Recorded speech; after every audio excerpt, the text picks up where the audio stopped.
Hello guys welcome to my channel. आज चाहिँ हामी तिनजुरे घुम्नु जान आँटेको होइन। अनि अहिले चाहिँ 4 बज्न लाग्यो। हामी चाहिँ मेरो मम्मी अनि त्यहाँदेखि मेरो गाउँको साथीहरू र उनीहरूको फ्यामिली जान लागेको। अनि हामीले चाहिँ सानो बोलेरो जस्तो गाडी चाहिँ रिजर्भ गरेको थियौँ र टोटलमा 9 जना थियौँ।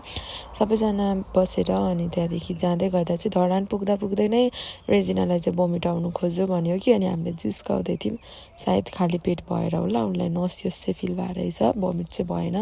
अनि अलिक पर गएर धरानदेखि माथि लाग्नु अगाडि चाहिँ हामीले सर्ट वासरुम ब्रेक लियौँ, जहाँ चाहिँ मैले सोचेको थिएँ अब म सबैको फेस देखाउँछु को जान लागेको भनेर। तर त्यहाँ वासरुम भएको कारणले अलिक इनएप्रोप्रिएट लागेर मैले कसैको पनि फेस देखाइनँ। त्यसपछि हामी सिधै माथि भेरेटारतिर लाग्यौँ। अनि त्यहाँको भ्यू देखेर चाहिँ हामी यति धेरै मेस्मराइज भएको थियौँ नि होइन। सबजनाले चाहिँ भ्यूकै तारिफ गरिरहेको थियौँ, कस्तो राम्रो देखिरहेको थियो कि त्यो पहाडको बिचमा चाहिँ क्लाउड भएको कारणले कस्तो हेभन फिल भइरहेको थियो। अनि हामीले त्यो हेर्दै इन्जोय गर्दै गयौँ। त्यहाँबाट हामी यो मूलघाट तमर खोलाको पुल कट्यौँ होइन। अनि कट्ने बित्तिकै चाहिँ खाजा खानु बस्यौँ त्यहाँनिर एउटा सानो दोकानमा।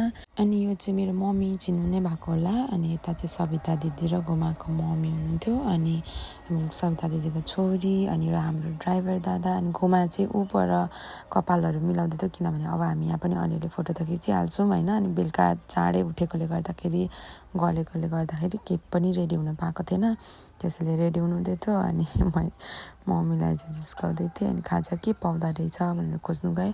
हामीसँग अरू पनि साथीहरू थियो होइन, 2 जना। कहाँ गए यिनीहरू भन्दै खोज्नु गएको थिएँ। जाँदा त तिनीहरू त मस्त फोटो खिचिरहेको रहेछ अघि पुलमा क्या। 2 जना मात्रै भएर चाहिँ फोटो खिच्दै बसिरहेको रहेछ। हेर्नु न त्यहाँनिर यहाँ नाच्ने साथीको नाम चाहिँ सामी हो भने फोटो खिचिदिनेको नाम चाहिँ रेजिना हो। र यति फोटो सेसन सकिएपछि चाहिँ हामी फेरि गयौँ। यिनीहरूलाई बोलाउन आएको थियो नि त खाजा खानु भनेर। अनि खाजा खाने टाइममा लग्यौँ। अनि हल्का मेकअपहरू उनीहरूले टचअपहरू गर्यो, अनि मैले पनि गरेँ। अनि त्यहाँबाट हामी खाजा खायौँ, चिया बिस्किट बसेर गफ गर्दै। त्यहाँबाट फेरि मम्मीहरूले फोटो खिच्ने भन्नुभयो र मलाई लानुभयो। अनि हामीले मम्मीहरूको पनि फोटो खिचिदिए। अनि फोटो खिच्दै पछाडि चाहिँ हामी फेरि गाडीमा चढेर एक्साइटेड भएर जाँदै थियौँ। यो चाहिँ सामी अनि रेजिना, अनि त्यहाँदेखि यता घुमाएर म बसिरहेको थियौँ गाडीमा, हल्लिँदै मजा आइरहेको थियो भनौँ। अब त्यति बेला रमाइलो भइरहेको थियो जति नै अप्ठ्यारो भए पनि। अनि रमाइलो गर्दै टाइम बितेको पनि थाहा भएन।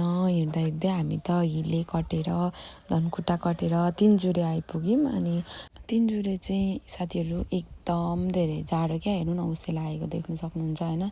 त्यति बेलासम्ममा चाहिँ हामीले ज्याकेट लाउने, टाउको बाँध्ने सबै गरिसकेको थियौँ क्या। कस्तो चिसो थियो, तपाईँहरूले उसै देखेरै थाहा पाउनुभयो होला।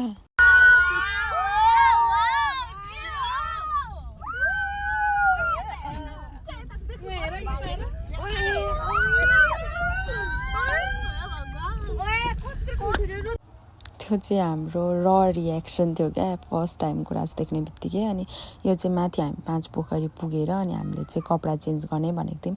2 जनाले चाहिँ अलरेडी ड्रेस लगाएको थियो। अनि हामीले चाहिँ माथि नै गएर ड्रेस लाउने, गाडीमा चाहिँ कम्फर्टेबल लाउने भनेको थियौँ। अनि त्यो ड्रेस चेन्ज गरिसके पछाडि चाहिँ हामी गयौँ 5 पोखरीतिर।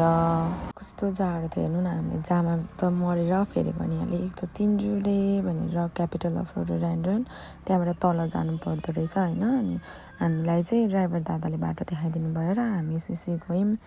बाटैभरि साथीहरू, बाटैभरि गुराँस फलेको थियो। कस्तो राम्रो मौसम पनि, घाम नलागे पनि एकदम राम्रो थियो। अनि हामी चाहिँ बाटोमा जाँदै थियौँ 5 पोखरी जाने बाटोमा। अनि तल पोखरी देखिरहेको थियो, सो एक्साइटेड भएर जाँदै थियौँ। अनि यहाँ चाहिँ हाम्रो मम्मीले बाटोमा गुराँस भेट्नुभयो र गुराँस त हेल्दी हो, खानुपर्छ भनेर खाने तरिका देखाउँदै खाँदै हुनुहुन्थ्यो हामीलाई। अनि बाटैभरि गुराँस झरेको थियो। मम्मीले चाहिँ झरेकै टिपेको है, यहाँनिर टिप्नु चाहिँ दिँदैन रुखबाट। सो हामीले चाहिँ त्यही झरेको गुराँस चाहिँ मम्मीले पुसेर खाँदै हुन्थ्यो नि। यहाँ चाहिँ घुमा एभर एक्साइटेड हेर्नु न त्यहाँ। अनि हामी गयौँ त्यहाँबाट। ढुङ्गा जाडोले थरथर कामे पनि यस्तो त्यो भन्छ नि, आफूलाई लाउनु मन लागेपछि, आफूलाई खानु मन लागेपछि केहीले पनि छेक्दैन क्या। यस्तो जाडो थियो, हामी पुरै कामिरहेको थियौँ। म हात देखाउँदै थिएन कस्तो कामिरहेछ भनेर, पुरै कामिरहेको थियौँ। तर पनि हाम्रो एक्साइटेड लेभल चाहिँ धेर भएको थियो क्या। त्यो जाडो भन्दा पनि अनि तल चाहिँ पोखरी देखिँदै थियो फाइनल्ली 5 पोखरीको एउटा पोखरी पुगेर चाहिँ अनि त्यसको छेउमा भएको गुराँसको बोटमा मैले फोटो सेसनहरू गरेँ फोटोहरू खिचेँ अनि देखाउँदै थिएँ म यहाँ चाहिँ मेरो मम्मीको चाहिँ यहाँ चित्रे दादाले फोटो खिच्दिँदै हुनुहुन्थ्यो अनि हामीले चाहिँ सबैजनाले फोटो खिचेर अनि फर्क्यौँ टिकटकहरू बनाएर त्यहाँबाट फर्क्यौँ बाटो त्यहाँबाट फर्केर चाहिँ हामीले खाना खाने ठाउँमा यहाँनिर गएर खाना खायौँ अनि खाना खुवाएर फेरि हामी उता के भन्छ चोलुङ पार्क जाने प्लान थियो सो हामीले ड्रेस चेन्ज गरेर अनि चोलुङ पार्कतिर लाग्यौँ यहाँ चाहिँ सब बुझ भयो सब म मात्रै निदाउनु सकेको थिएन क्या त्यस्तो भएन अनि एकछिनमा त म पनि यिनीहरू निदाएको कारणले म पनि निदाएछु मलाई पनि थाहा भएन एकैचोटि चोलुङ पार्क पुगेर मात्रै मेरो नि आँखा खुल्यो अनि हामीले चाहिँ चोलुङ पार्क पुगेपछि थाहा पायौँ चोलुङ पार्कमा चाहिँ भित्र छिर्नुको लागि टिकट लाग्दो रहेछ which was 100 rupees per person अनि सबैजना वाज टायर्ड नि त अनि स्लिपी पनि थियो त्यही कारणले सबैजनाले सोच्दै थियो जाने कि नजाने यहीँबाट पनि देख्दैछु म अलिअलि त भनेर तर एट द एन्ड हामी सबै जाने कुरा भयो सो हामीले अनि गएर म्युजियममा छिरेर म्युजियममा भएको त्यो सामानहरू हेऱ्यौँ हाम्रो पुरानो कोइन्सहरू कस्तो देख्छ भनेर माथिबाट चोलुङ पार्क चाहिँ यस्तो राम्रो देखिरहेको थियो होइन कस्तो राम्रो भ्यू देखिरहेको थियो परबाट हेर्दा चाहिँ नजिकबाट पनि राम्रो थियो एकदम भिड तर होइन सानो जग्गा भएर होला जहाँ पनि मान्छे नै मान्छे देखियो सो हामी चाहिँ फोटोसोटो लिएर निक्लि नै हाल्यौँ त्यहाँबाट निक्लेर पुरै गाडीमा चढेर अनि हिँड्यौँ तलतिर लाग्यौँ अनि यहाँबाट गाडी भएकोसम्म जानुलाई सबैलाई निकालेर अनि गाडी भएकोसम्म हिँड्यौँ अनि हिँड्दाखेरि चाहिँ म सोच्दै थिएँ अब त गले मैले एक झपक पनि निन्द्रा ल्याएको थिइनँ क्या त्यहाँसम्म आउन्जेलसम्म बिहानदेखि अनि म चाहिँ अब गाडीमा चढेर चाहिँ मस्त आराम गर्छु अब चाहिँ भिडियो बनाउँदिनँ